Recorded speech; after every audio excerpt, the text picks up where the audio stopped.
geht. Ja. Wir sagen immer, wir schreiben Songs. Wir schreiben Songs zum Kennenlernen, zum Verlieben und zum Trennen.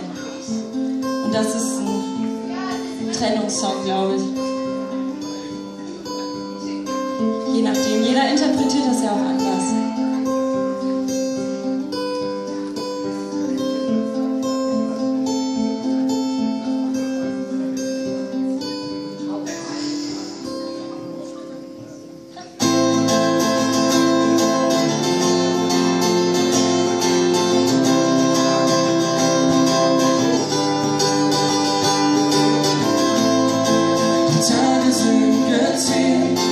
Die Nächte sind vorbei, in denen wir noch streiten. Du bist unendlich frei, frei wie der Wind, wenn er um dich weht.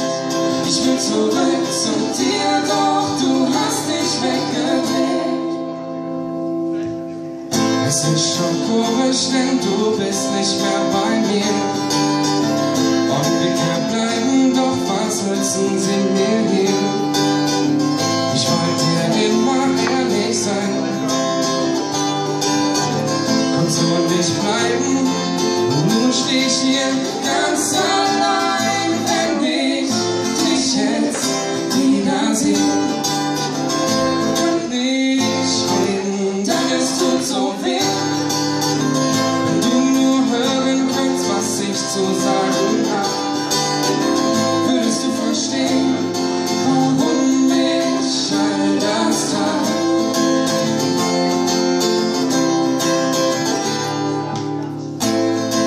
Die Tage sind gezählt, die Nächte sind vorbei, in denen wir nur streiten. Du bist unendlich frei, frei wie der Wind, wenn er um dich weht.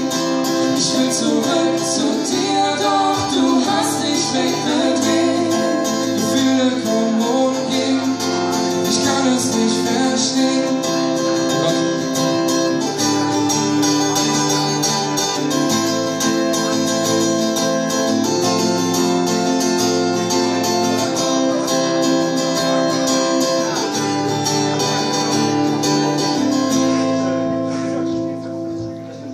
Ich hab's verstanden, doch es ist leider zu spät. Manchmal wünscht man sich jemanden, der die Zeit zurückdreht. Ich wollte dir immer ehrlich sein und so nicht